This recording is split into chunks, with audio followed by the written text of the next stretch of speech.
Hey folks, this is Vince with Dad's Gaming Addiction, and today we're going to look at Splendor. Now this game is for 2 to 4 players for ages 10 and up, with the average playtime being about 30 minutes. Now to quickly sum up this game, it's a chip collecting card building game that'll task players with getting so many prestige points, and in general, the first person that can do that will win the game. It sounds pretty simple. Obviously, there's a few more rules that I didn't touch on yet. So without further ado, let's go ahead and take a quick look at the components and see how the game is played.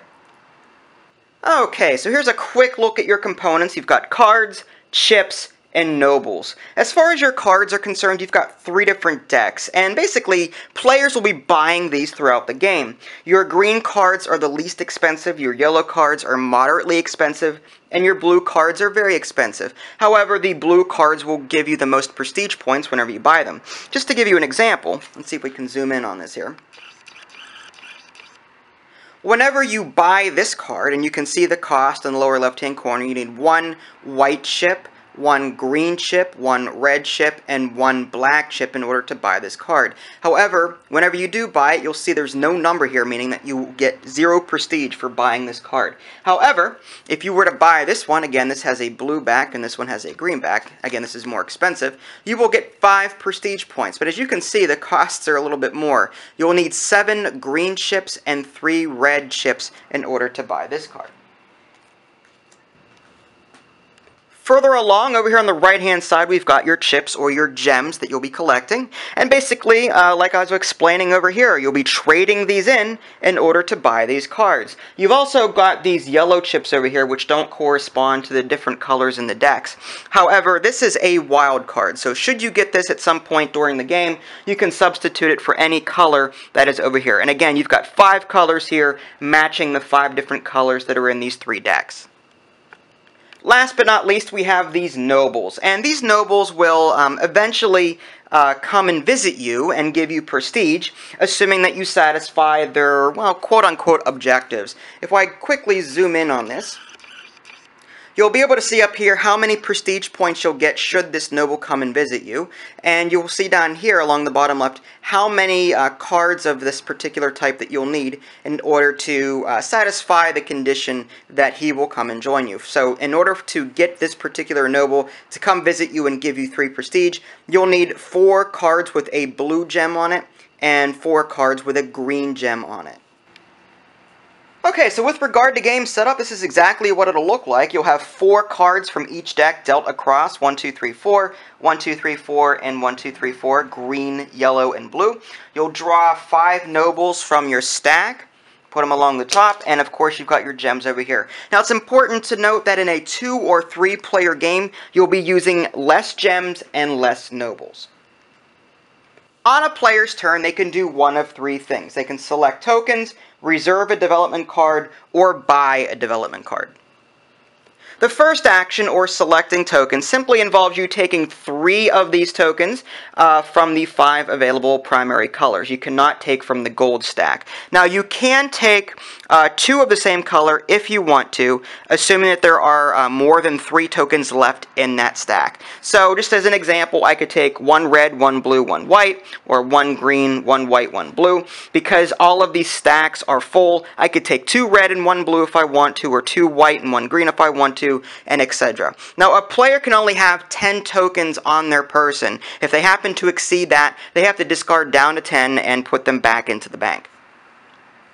The second action a player can take on their turn is reserving a card. And all that means is choosing a card from here, picking it up, and putting it into their hand. They can only have 3 cards in their hand at a time, and they cannot get rid of a card simply by discarding it. They have to buy cards in order to make room for more cards for their reserve. In addition to getting a card to put into their hidden hand, it's hidden from other players, they'll also get one of these gold chips. Again, these are wild and can be used in place of any of the 5 primary colors. The third and final action a player could take on their turn is buying a card, either from the pool or from their reserve. And again, I showed you earlier that each card has a point cost associated with them. What I didn't show you was that there are little gems in the upper right-hand corner here. And I did explain that these gems will help to satisfy conditions that may be on these particular noble cards here, or these tiles.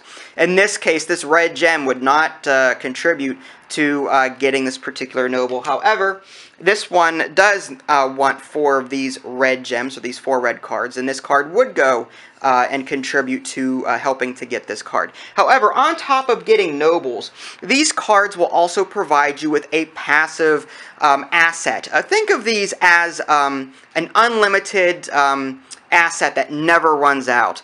Basically, whenever you buy a card and put it into your stock, this will count as 1 red chip. So you could use, say, let's find a card that I can buy here.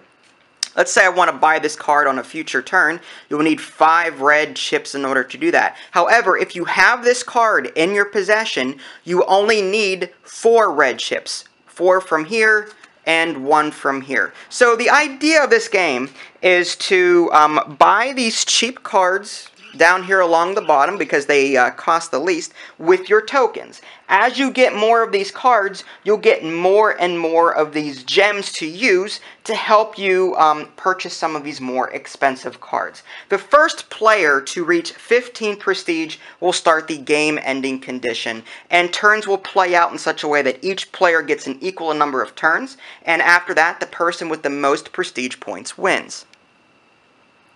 Okay, now before I go, I want to quickly touch on a few rules regarding these nobles up here. They will automatically join you at the end of your turn. You don't have to take an extra action or anything like that. They will automatically join you, limit 1 noble per turn, whenever you have satisfied these objectives down here like I was explaining earlier. So let's just say I had 4 blue cards and 4 white cards. Again, you'll need the appropriate gems. Here's a white one, here's a blue one. Let's say I had 4 of these and 4 of these in my possession. This noble would automatically join my ranks, or whatever the case may be, or come visit me at the end of my turn, and likewise I would receive 3 prestige points. Now it's important to note that no new nobles are drawn to replace the ones that leave and join other players. What you see up here is what you get. Unlike these cards, whereas as players buy these cards or reserve them, new cards are drawn from the appropriate deck. And there you have it, a very brief look at Splendor. I didn't cover all of the rules found in the manual, but hopefully this will give you the general idea should you want to pick up the game for yourself. I have to say, this game is fantastic. So many good things to say about it. These chips here are freaking amazing. They are weighted. Like, I don't see a lot of games where chips are this heavy. And it's just, that blows me away. The stickers are already on the chips, which thankfully they are. Some games don't do that. Some games require you to put the stickers on the pieces themselves. I'm looking at Use Theme Park. Don't even get me started on the assembly of that game. But, yeah, that's one thing I really like. The cards are very colorful, very easy to read. That's awesome.